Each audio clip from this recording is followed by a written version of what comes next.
Right now, aviation safety is once again on the top of everybody's minds this morning. At least 18 people were hurt after a Delta Airlines plane crashed while landing at an airport in Toronto. Now, this is new video coming into the newsroom in the last 3.5 hours, showing the moment the plane crashed, then flipped over and caught fire. The plane was coming from Minneapolis, Minnesota.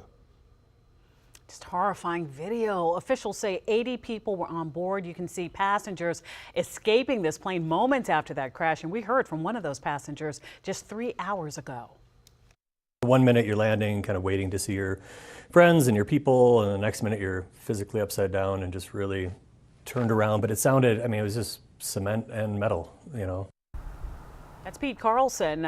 He said the plane made that hard landing, then skidded before turning upside down. Right now, the National Transportation Safety Board is sending investigators to Canada to help with this investigation. Wisdom, just miraculously, no deaths here in this accident. Right. And this crash comes almost 3 weeks after the deadly mid-air collision near Reagan National Airport that left 67 people dead.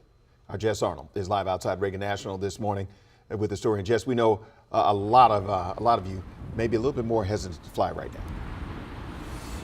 Yeah, which is understandable. That's why our team spoke with a former FAA air traffic controller as well as an NTSB investigator to get their thoughts on it. And both said it is still much safer to fly than it is to drive, which many of us do every day without a second thought. So first, I want you to hear from this former air traffic controller who served in that role for 13 years.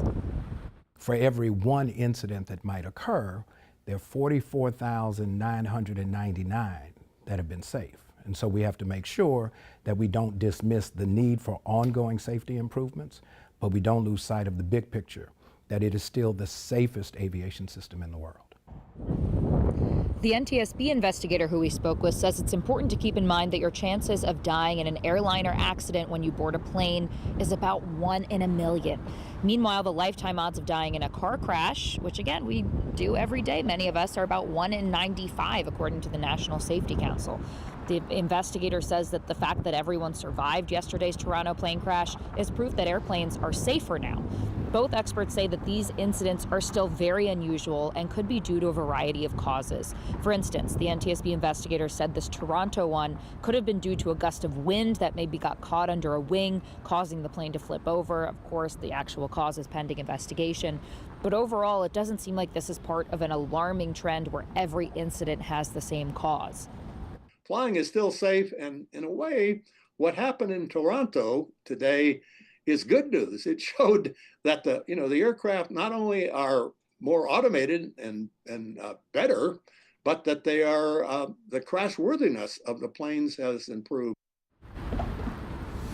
Now, as we talk about flying safety, it is also worth noting that just recently, just under 300 FAA employees were let go, which is again sounding the alarm about staffing concerns, which members of Congress and we have reported on for years have been concerns even here at Reagan National Airport. So this ongoing conversation about traffic safety spans beyond these crashes to staffing and to many other aspects as well. But again, still much safer to fly in an airplane than it is to drive.